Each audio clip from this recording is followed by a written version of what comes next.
नमस्कार, कैसे हैं आप सब लोग। उम्मीद है कि आप सब लोग बेहतर होंगे और कोविड-19 के चलते सब लोग जो सावधानियां हैं उसका पालन कर रहे होंगे। तो चलिए टेस्ट सीरीज शुरू करते हैं। आपके पहले पेपर का क्वेश्चन नंबर 68 से हम स्टार्ट करते हैं। क्वेश्चन है, यदि प्रकाश का स्रोत अचानक तीव्र हो जाए तब यानी कि प्रकाश का स्रोत अचानक बढ़ जाए, ऐसी स्थिति में क्या होगा। आपका ऑप्शन बी सही है, पुतलियाँ सिकुड़ जाएगी। लेकिन आपको जब ये क्वेश्चन आपको पेपर में मिलेगा तो आपको लगेगा कि पता नहीं खुलती है कि बंद हो जाती है कि रक्त आपूर्ति रुक जाती है, इस तरीके का कन्फ्यूज़न बनेगा। देखिए आज के बाद ये कन्फ्यूज़न नहीं रहेगा। जैसे किसी भी इंसान की आँख होती है, आँख में एक बीच में बिंदु होता है, वो ब्लैक होता है, ठीक है, उसको हम बोलते हैं प्यूपिल, ठीक है, उसको हम प्यूपिल बोलते हैं। हिंदी में अगर बात करें तो आँख की पुतली बोलेंगे या नेत्र तारा भी बोलते हैं। इसके चारों तरफ ये जो पोर्शन होता है ये भी ब्लैक होता है ज़्यादातर लोगों का। बहुत कम परसेंटेज में किसी का ब्राउन होता है और किसी किसी का ब्लू भी होता है। ब्लू बहुत कम मिलता है, ठीक है। तो इस पोर्शन को हम बोलते हैं आइरिस, आइरिस बोलते हैं।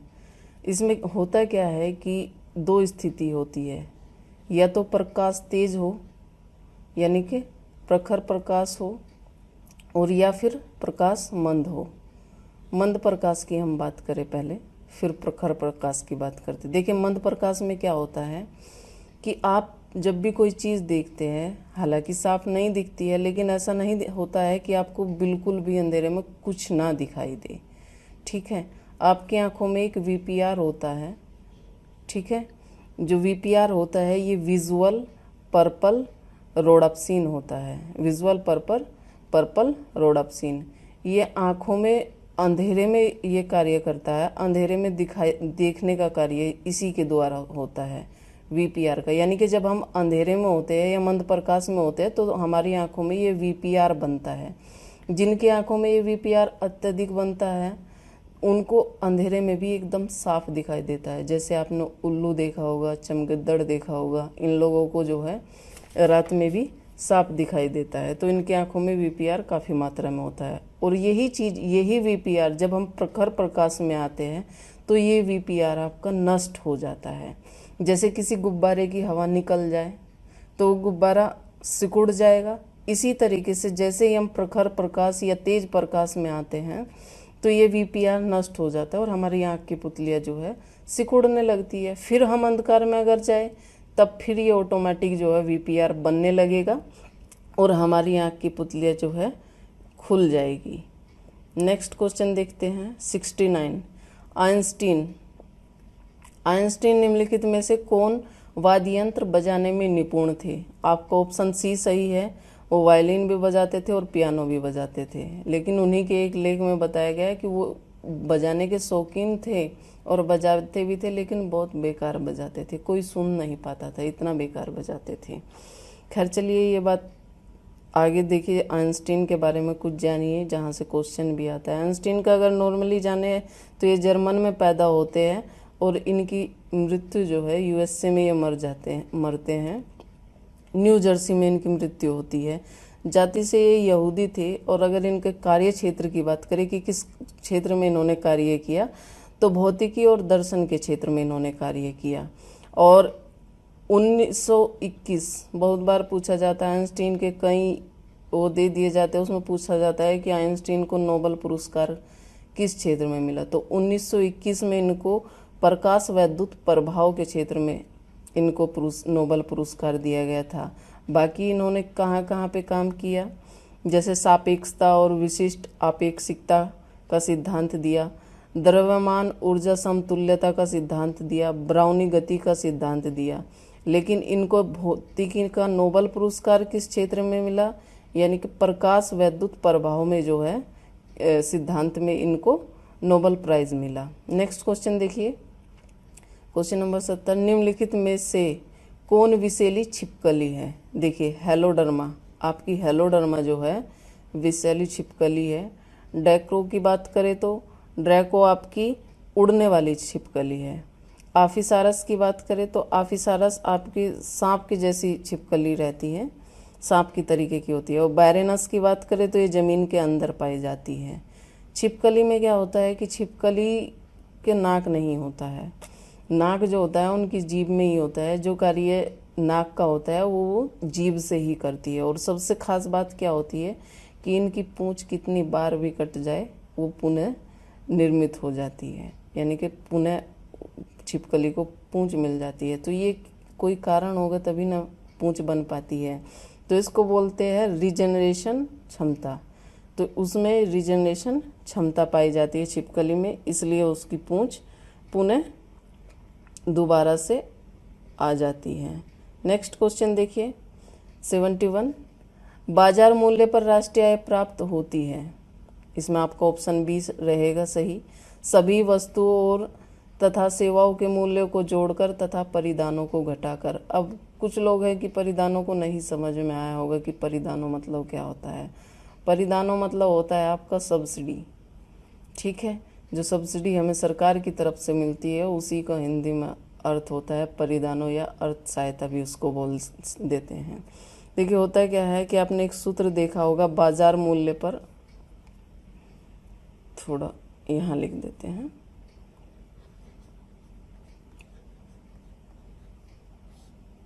बाजार मूल्य। जब बाजार मूल्य हम निकालते हैं तो इसका सूत्र होता है साधन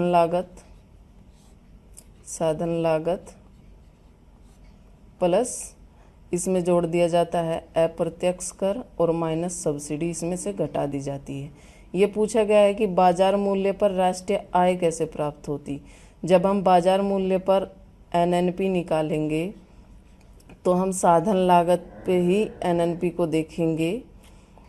उसके लिए सूत्र होता है जीडीपी प्लस विदेशों से अर्जित शुद्ध आय प्लस विदेशों से अर्जित शुद्ध आय और की कीमत साधन लागत पर, और फिर बाकी ये सब ऐसे ही जुड़ जाएगा। प्लस इसमें हो जाएगा अप्रत्यक्ष कर और माइनस सब्सिडी, ठीक है। यानी कि जब बाजार मूल्य बराबर क्या होता है साधन लागत प्लस अप्रत्यक्ष कर माइनस सब्सिडी, और यही जब बाजार मूल्य पर हम एनएनपी निकालेंगे तो जीडीपी प्लस विदेशों से अर्जित शुद्ध आय की कीमत साधन लागत पर प्लस अप्रत्यक्ष कर माइनस सब्सिडी। तो अब देखिए एक एक करके देख लेते हैं। सभी ऑप्शन ए सभी वस्तुएं तथा सेवाओं के मूल्यों के योग में प्रोक्ष कर जोड़कर। देखिए यहाँ से ये गलत हो गया, प्रत्यक्ष कर नहीं, यानी कि प्रोक्ष कर कहिए या प्रत्यक्ष कर कहिए, अप्रत्यक्ष कर की वजह से ये गलती हो गया। सी ऑप्शन में हम देखते हैं कि उत्पादन लागत पर राष्ट्रीय आय में प्रोक्ष, यहाँ पे भी ये गलत हो गया। उत्पादन लागत पर राष्ट्रीय आय में से परिधानों को घटाकर, यहाँ कर की बात ही नहीं की, ना प्रत्यक्ष कर की और ना ही अप्रत्यक्ष कर की। इस तरीके से आपका बी ऑप्शन सही हो जाएगा, सभी वस्तुओं तथा सेवाओं के मूल्यों को जोड़कर तथा परिधानों को घटाकर। नेक्स्ट देखिए, धन विधेयक को विधान परिषद में अधिकतम कितने दिन रोक सकती है। यानी कि धन विधेयक को विधान परिषद अधिकतम कितने दिन रोक सकती है, तो 14 डेज ये रोक सकती है। धन विधेयक के बारे में आप जान लीजिए, धन विधेयक आपका राज्य में भी होता है और केंद्र में भी होता है, ठीक है। राज्य की केंद्र की अगर हम बात करें तो केंद्र में 110 आर्टिकल के तहत आता है, यानी कि एक मुर्गी भी आपका धन है, 1 से 1 हो जाएगा और 10 से हैन हो जाएगा मुर्गी, यानी कि एक मुर्गी क्या है, एक धन है एक प्रकार का। और राज्यों की अगर बात करें तो 199 में ये आएगा। यहाँ 99 का कूट यूरो है, यानी कि 1 यूरो भी क्या है, धन है कि नहीं। और अगर इधर बात करें तो ये लोकसभा में सदैव जो है ये लोकसभा में पेश होगा, और इसको जो निर्णय शक्ति होगी वो भी लोकसभा में होगी। राज्यसभा इसको कितने दिन तक रोक सकती है, सिर्फ 14 डेज तक। अगर हम राज्यों की बात करें तो ये हमेशा विधानसभा में पेश होगा और निर्णय शक्ति भी इसमें विधानसभा की होगी, लेकिन विधान परिषद इसको कितने दिन तक रोक सकती है, 14 डेज तक इसमें विधानसभा परिषद इसको रोक सकती है। इस तरीके से यहाँ धन विधेयक को विधान परिषद अधिकतम कितने दिनों तक रोक सकती है। यहाँ क्वेश्चन इस तरीके से भी बन सकता था कि धन विधेयक को राज्यसभा अधिकतम कितने दिन तक रोक सकती है, तब भी आपको ऑप्शन डी ही सही होता। नेक्स्ट देखिए क्वेश्चन नंबर 73, राष्ट्रीय वन नीति 1952 के अनुसार निम्नलिखित में से कौन वनों के वर्गीकरण में शामिल है। देखिए राष्ट्रीय वन नीति की अगर हम बात करें तो पहली राष्ट्रीय वन नीति फर्स्ट जो है राष्ट्रीय वन नीति कब प्रारंभ हुई, 1894, लेकिन आज़ादी के बाद अगर प्रथम कहे तो वो 1952 में प्रारंभ हुई, स्वतंत्रता के बाद।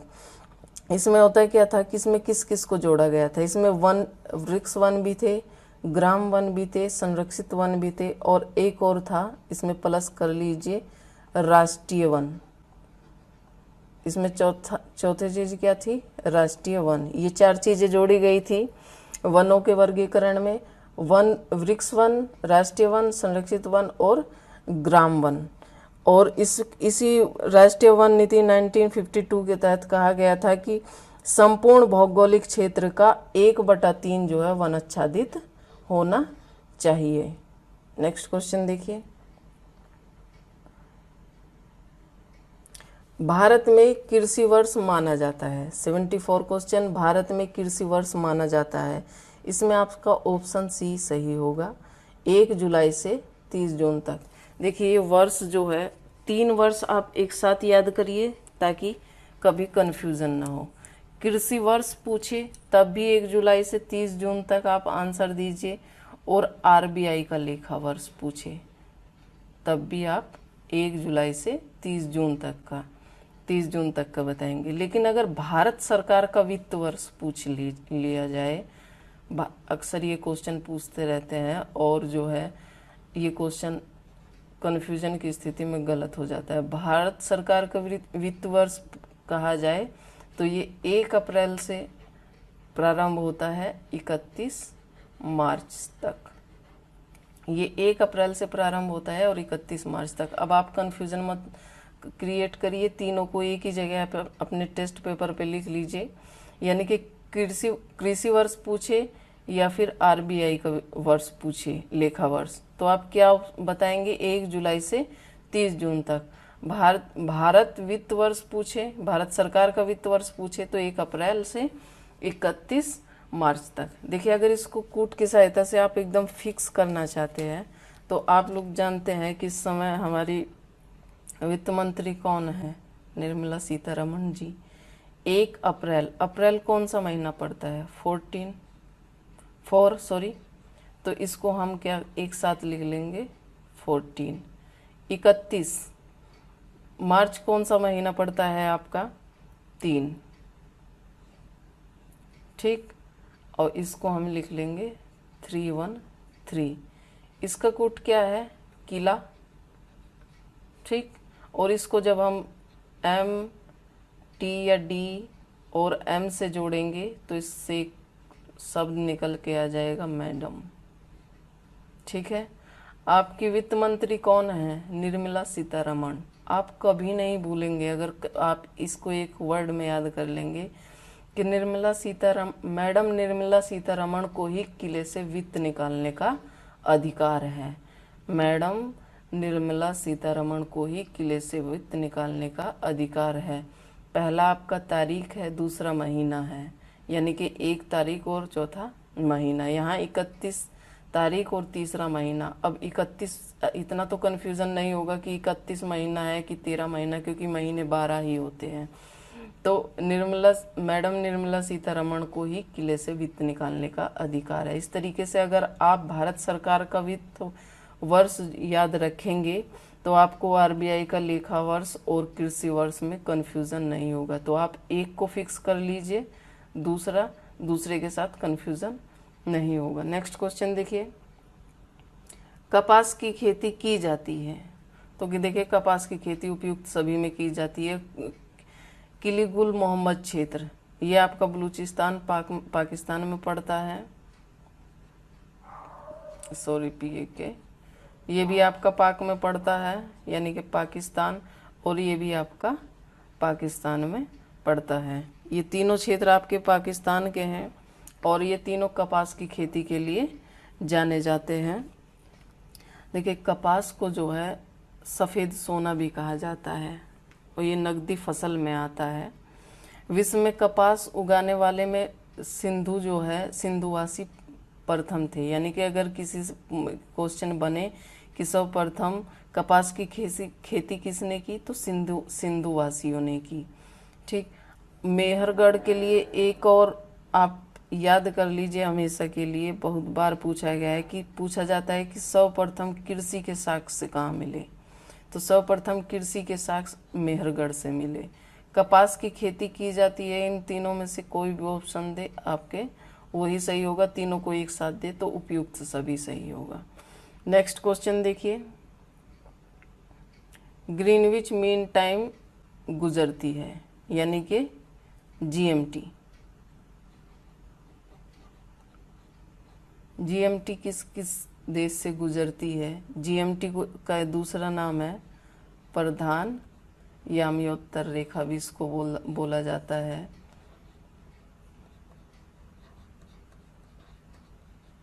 प्रधान याम्योत्तर रेखा भी आप इसको बोल सकते हैं।